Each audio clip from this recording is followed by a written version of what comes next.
Spice has changed her signature look from the orange hair to this pretty pink. And now people notice that a couple of days ago, Latto posted a video wearing the same color hair. Now this has people speculating that Latto's out here copying Ice Spice yet again. I don't know if Latto is copying Ice Spice, but I feel like they both look good in this color, and I would like to know you guys' thoughts and opinions on this down in the comment section below. So moving on to the next topic, KJ, which is Stefon Diggs' alleged baby mother, the one that is pregnant with twins. I heard that she did have the twins, so this picture is old, but I'm not exactly sure. But whenever she posted this picture yesterday, it had everyone on social media talking. Said this had everyone talking when she posted that picture. Someone even posted this article from 2018 where it says everything we know about Kiana Barber, aka Kiki from Drake's In My Feelings. So sis used to mess with Champagne Poppy out here. When this was posted, you guys know everybody has something to say. Oh, Stefon Diggs got somebody else pregnant again. So Ken Barbie, which is Cardi B's close friend, said drinking months old P, you can't even make a B mad over a ninja that loved her to death. And if you don't know what he's talking about or who he's talking about, I guess he's talking about Armand Wiggins, because Armand Wiggins reposted this from DJ Academics that says Stefon Diggs got Kiki, do you love me? Are you riding pregnant? LMAO, birds of a feather, pray for Cardi B. And Armand Wiggins decided to be shady and said, ain't no Offset, but it is Stefon. Then Armand also posted and said, Stefon out here healing one woman at a time. Then he posted something even more shadier, posting these pictures of KJ and said, I mean, you ain't no KJ, with a shrug emoji. Now Cardi B hasn't said anything about Armand Wiggins. I don't think she said anything even when he released his diss track called Silly. So when Cardi B come out saying something, I don't want to hear anything, okay? Moving on to the next topic, GloRilla is getting accused of destiny swapping, copying Megan Thee Stallion's life. They say she's copying everything to the T, even by getting a NBA player boyfriend. Now the other day, Megan Thee Stallion's boyfriend Klay Thompson and GloRilla's boyfriend Brandon Ingram ended up going against each other last night or at the basketball game. And of course, both of their girlfriends was there to support them. And Megan Thee Stallion was there with her hairstylist, and GloRilla was there with EJ King, who just so happens to be Megan Thee Stallion's old stylist who testified against Megan during the whole Tory Lanez trial. They ended up liking this shady tweet about Megan Thee Stallion that says, we all know she started being bitter after she was outsold by GloRilla, LMFAO. So people are speculating that Megan Thee Stallion got jealous and she was bitter and mad that GloRilla was outselling her, and that's when they started, beefing. Tasha K took to her Twitter and said, I've been told y'all years ago that after Megan's tour, her and Glo fell the hell out. Word is Megan ain't like how Glo was outshining her on her own damn tour. She felt Glo was getting too much attention and then got in her feelings when Glo linked with EJ, Megan's ex-stylist. She owed over $80,000 in styling fees and refused to pay him. Jason Lee allegedly had to threaten to expose Megan Thee Stallion just to get her to pay up. Now the gag is they really thought Glo would never outsell Megan because she didn't fit the brand look. They said Megan was prettier for endorsements and campaigns.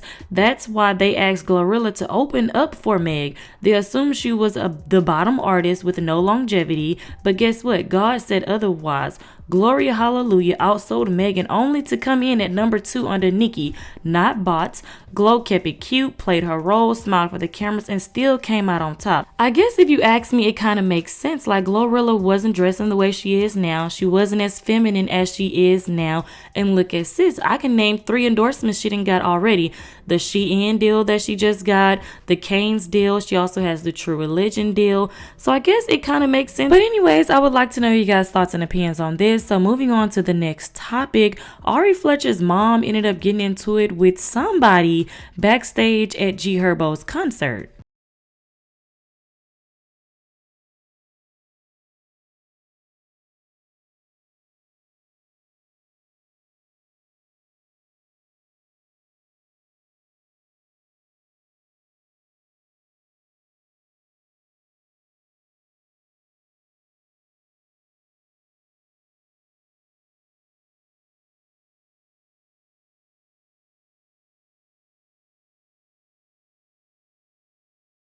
This Ari mama crazy thing up, okay?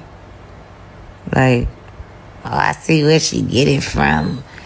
She crazy, her mama crashing at facts, but Listen, somebody put their hands on your grandchild, on you. The security in the place, whatever. Hey, listen. If that motherfucker gets sent up, that bitch gets sent up.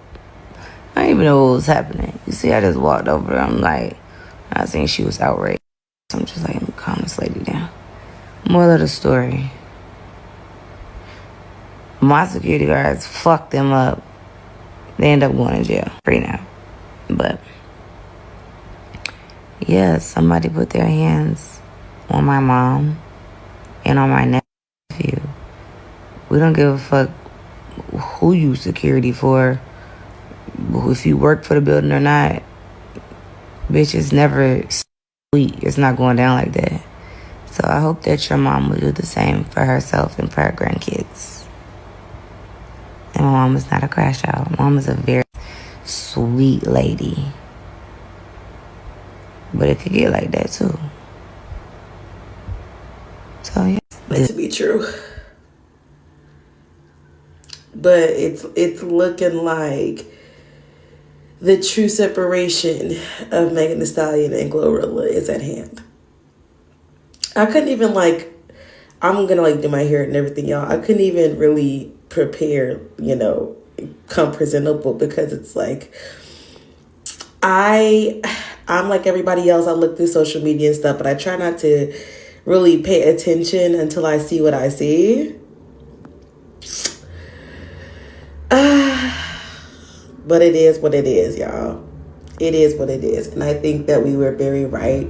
There are some people who have talked about how Megan aesthetic, Glorilla, is just kind of like painting. Mind you, they're right?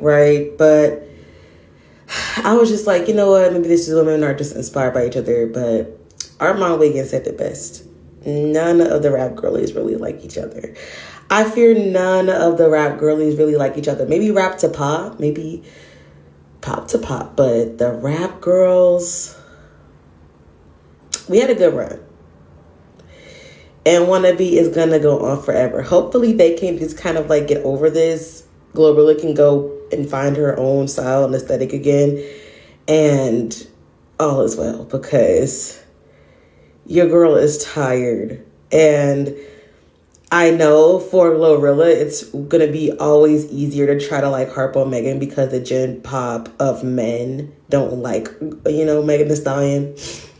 But long term, 10 out of 10, it's not the move, girl. We already seen what we needed to see. Some people don't feel like she's taking Meg's aesthetic, whatever, but she doesn't seem like much of herself. So I don't seem like much of myself. Hair's not done. Just took my braids out. It's just like, damn. But those are my thoughts. I could be wrong, but I'm always going to talk about it. And whether you believe the whole GloRilla taking Megan's aesthetic, just know that it's going to be way more easier just in life, even if you're not trying to be a celebrity, not trying to be a rapper, to be yourself authentically, and show up just with an authenticity that nobody can copy or duplicate, even though they may try. Inspiration is one thing, but copying is another, and everybody can tell. We can all see it. So with that, just practice individuality and being your best self, even if your best self hair ain't done. Thank you.